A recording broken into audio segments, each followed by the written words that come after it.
All right, let's get into the weekly watch report where we talk about things we watched this week. Didn't watch much. I just have a couple new things. Let me get my list out.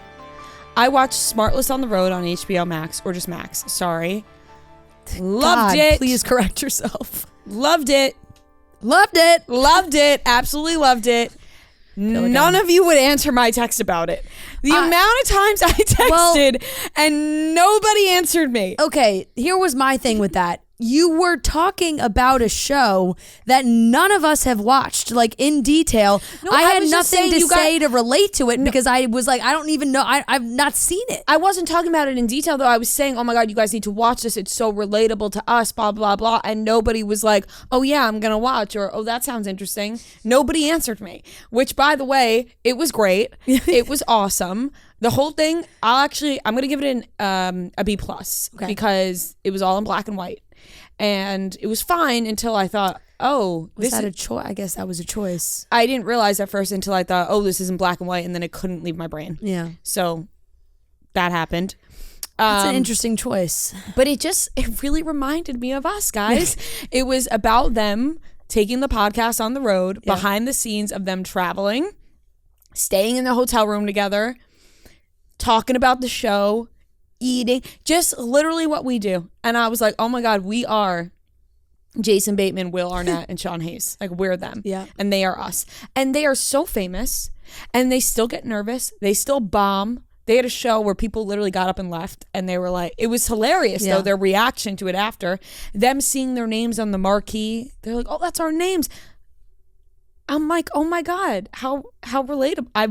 How relatable. I've never been able to relate to these guys, you know? Yeah. It just was so cute. And then Sean Hayes was like, you know, I sometimes like have this feeling like I just don't know.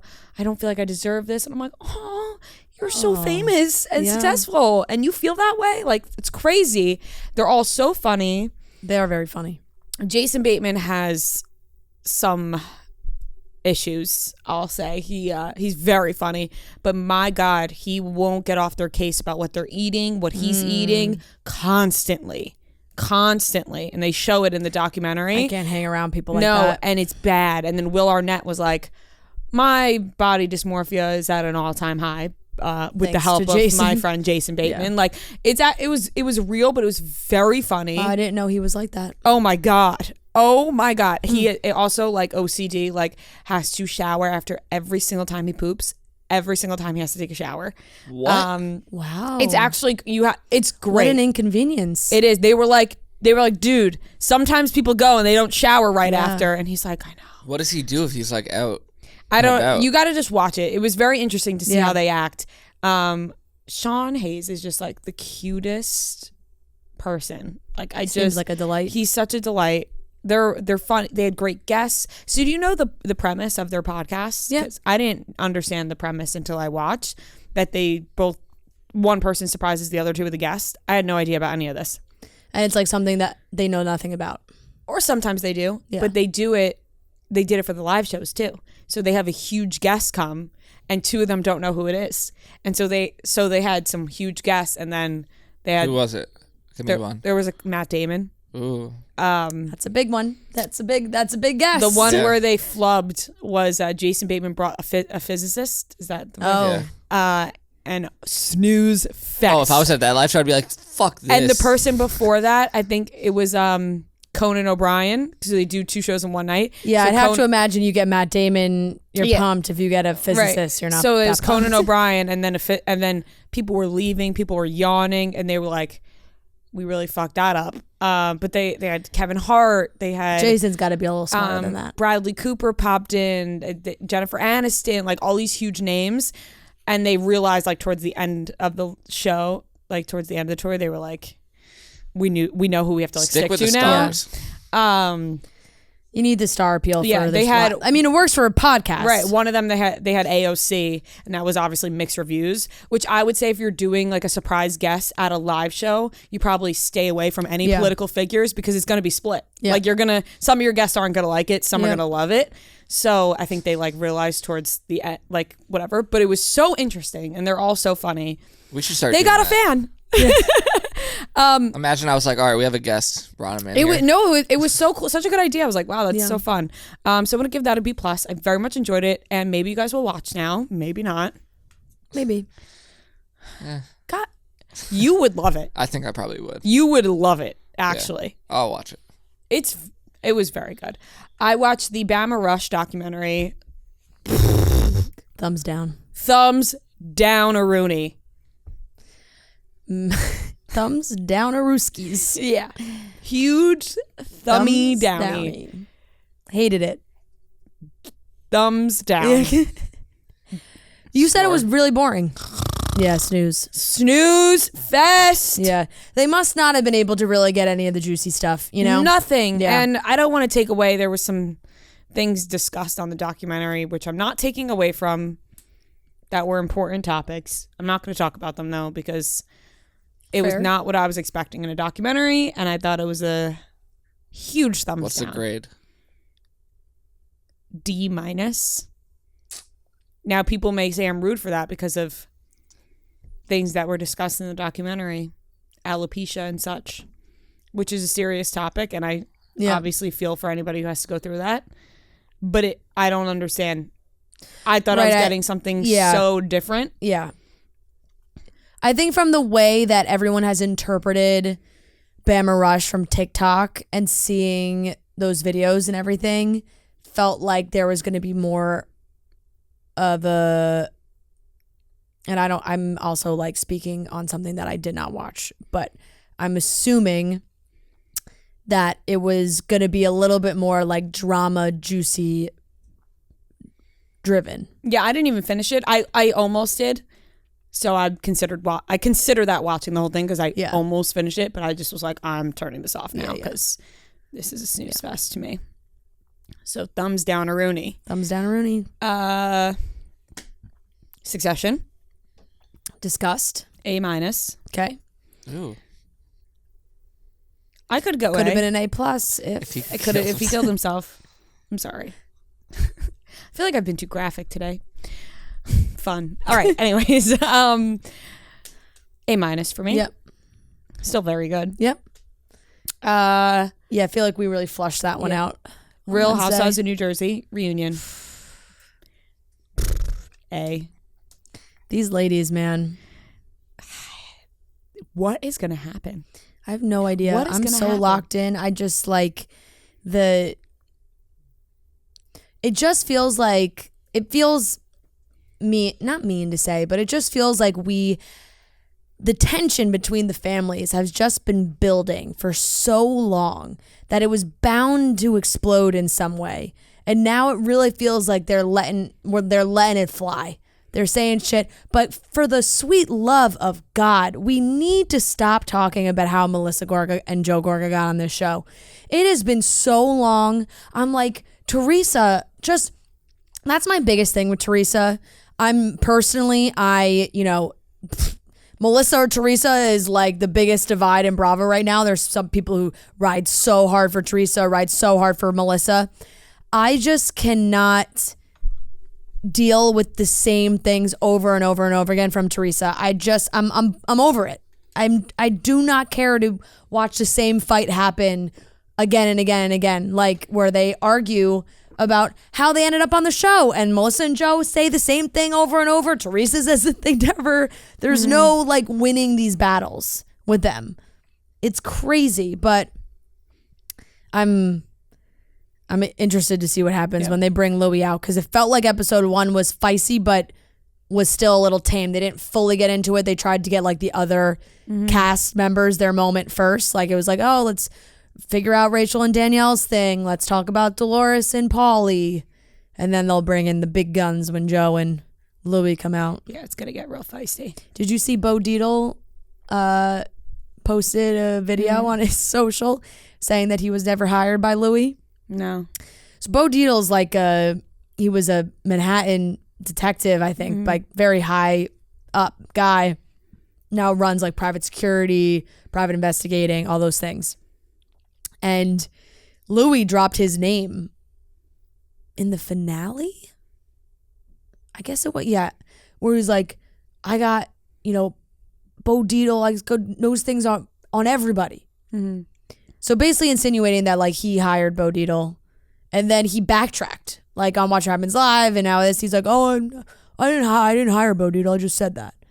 And everyone was like, what the fuck are you talking about? So now everybody on the reunion is saying that they were all contacted or somebody was looking into their lives and they think it was because of Louis. But then Bo Dietl himself, the man himself, went online and was like, I've never been hired by Louis, but like fucking keep my name out of your mouth kind of thing. Like I have a legit business. So it's all pretty crazy. That guy, how many times can I say it? Do not trust him. Neither do I. Do not believe a word that comes out of his mouth. I think it's going to get even better, but I'm giving it an A. Yeah, I agree. Vanderpump Reunion, I'm going to give a B- this time around. We're taking a while to get to Raquel on stage. We get it. Bring her out. Let's get to the juicy part, which is going to be part 3. And also, we know everything by now, so I think it's just like kind of like a little dragged out, losing its like luster a little bit, which is kind of sad to say about like a very serious situation. Yeah. But I'm giving that a B- because I did feel for Sheena, though. I do feel very bad for her, honestly. Like she seemed like she, is really obviously Ariana is very hurt by this the most, but like to lose your friend or somebody you thought was a really good friend is probably very upsetting, and somebody you trusted in your house, and then you're like, oh my god, I trusted this stranger in my house, like, and then restraining order. Yeah, restraining order, just so bizarre. But I'm gonna give that a B-, and that's Raquel. By the way, Raquel had many moments in the second part of the reunion where I was just like, there's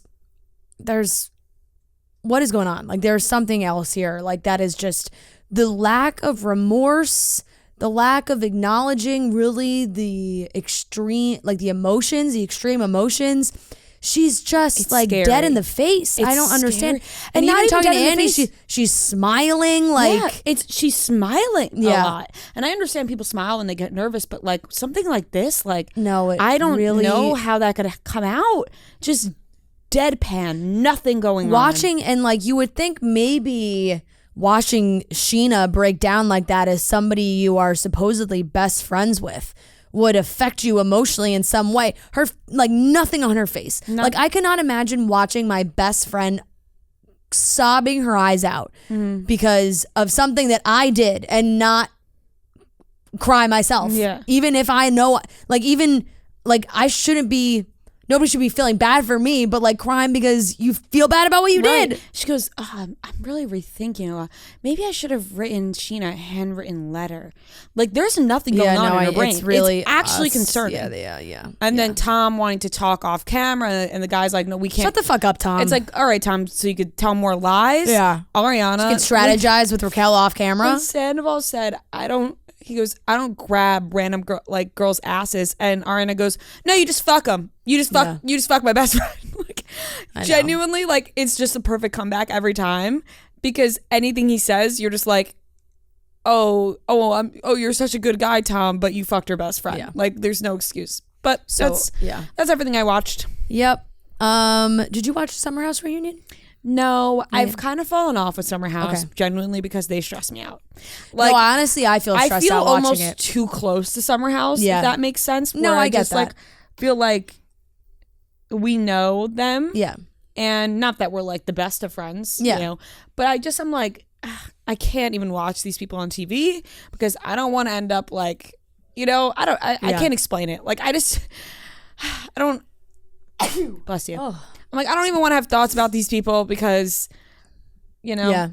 No, I get what you're saying. Sometimes when you are close with people on reality TV, it's hard to watch from a regular reality TV landscape. But I also think sometimes it makes me watch in a less critical way because I'm like, oh, I'm really judging harshly. And it goes back and forth. But anyway, the Summer House Reunion has been very intense. It just feels like it just feels like this is the end of a lot of relationships where it's just like these people just end of the day do not like each other. Another thing, not just what I just said about Summer House, because honestly, I could watch any reality TV. It's more just like I could see a lot of different sides when it comes to Summer House, and that's I'm having a problem with. Where I'm like, I'm not just on one side. For Summer House, I could see bits and pieces from everybody's side and understand everybody a little bit, which is why I'm just like, let them hash them out, because I don't know. Yeah, no, I agree. I think, I mean, from my viewer standpoint, I have really loved to see Paige kind of voice her opinion on what she thinks. Whether you agree with her or disagree with her, I tend to agree with her. It's something that I feel like we haven't seen. It's like clearly like talk it all out. It's happening. And yeah, I guess that's really, I watched the Summer House Reunion, so I'll go on to I'll start with that. I'll give that a B. I'll give Vanderpump a B, and I'll give Real Housewives of New Jersey an A minus. And what else did I watch? Okay, so I started the Ultimatum Queer Love on Netflix, and I think I'm almost all the way caught up, but good drama, entertaining. I think has me locked in, and I also just like love seeing a different type of show like this on Netflix. It's getting a lot of viewers because it's important, and it's also like it is good drama. It's a good show, good TV. Like I said, really locked in. There's some people on here that I'm just like, oh, I gotta watch. There's just one girl, Vanessa, that I'm just like, and there's another girl, Lexi, feels like she can like see right through her, and I kind of can too. She's just that person that knows that she can manipulate people. Anybody. She could manipulate anybody. Like there was a moment where she was with her ex, and her ex is having issues with her, you know, when they did the trial marriage with other people. Her ex really liked the person she was with. So Vanessa comes like crawling back, and Xander's voicing an opinion, and Vanessa's like, can I just sit on your lap? Like it's just like she just knows how to weasel around, and it's very, very entertaining. I do feel like, I don't know, I kind of feel like a lot of the couples are going to end up back with their original partners or break up. Like I don't know if there's going to be any new pairing. Yeah, I have to watch. But I've been very thoroughly entertained. I'll give that a B plus. I've been locked in for sure. And then that's honestly kind of been it. Bravo stuff. I mean, I've been finishing my my network programs. So all the Chicago shows came to their final moment. I think I couldn't tell if it was the finale or not. My problem with the network shows that I watch is because I don't see I'm always watching later. So it's not like I don't see the promos where it's like on next week's finale or anything like that. I'm just kind of keep watching. I think they were the finale. I could be totally wrong. There could be other things, but it felt very finale-esque to me. There's just like some characters that are leaving and stories that are ending, but it was good. No need to grade, but I've finished all of those. And I'm trying to think if I watched a movie. I did not. And we were away this weekend. And yeah, that's really it. How about you, Noah? I don't have too much, but I watched the finale of Love and Death on HBO. Oh, I didn't give Succession a grade. I'll give it an A. And I didn't love the ending, honestly. I mean, that's how it ended in real life, I guess. But I was just like, I'm like, I don't know. If I could rewrite history. Yeah. I was really excited about the first few episodes, and it kind of just went down from there. So I'll give it a C+. I watched Dave, not the finale that aired yesterday, but episode 9, and it actually was way better than. It wasn't like, oh, famous people. It was just like a good episode. I'll give that a B+. Succession finale, I'll give an A+. Like, they deserved it. Put in 4 good seasons. Great finale. Thought it wrapped up very well. We talked about it. Barry finale, give an A. Solid show, too. Like, I think both of you should continue watching that and start it. I don't think you will, but... Maybe. Have you heard of this show, Platonic, on Apple Yes. TV? Seth Rogen and Rose Byrne. Rose Byrne. It's funny, and it's good. They have very good banter. I mean, they made multiple Neighbors movies. Yeah. Oh, yeah, that's true. Yeah. But this is good. It's good. It's solid. It's an easy watch. Yeah, I want to jump into that. I've been seeing it. Oh, well, God, sorry, everyone. I really got it. I'm always like, write things down, and then I forget, and I should be writing things down. I see it every time I go watch Ted Lasso. Because Ted Lasso is always 1, and then Platonic is always 2. Yeah. But that's good. I'll give that a B+. I watched the first 3 episodes, and solid. Easy.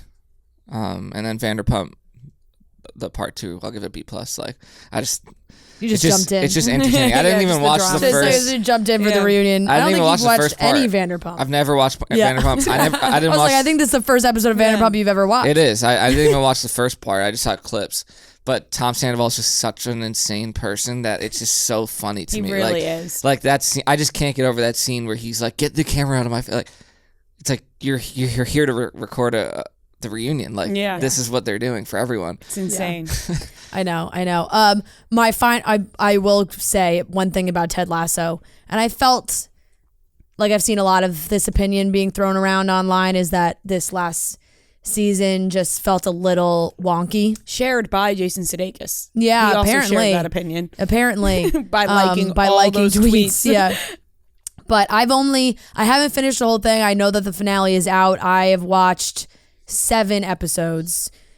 So up through now 7 episodes. I'll give it a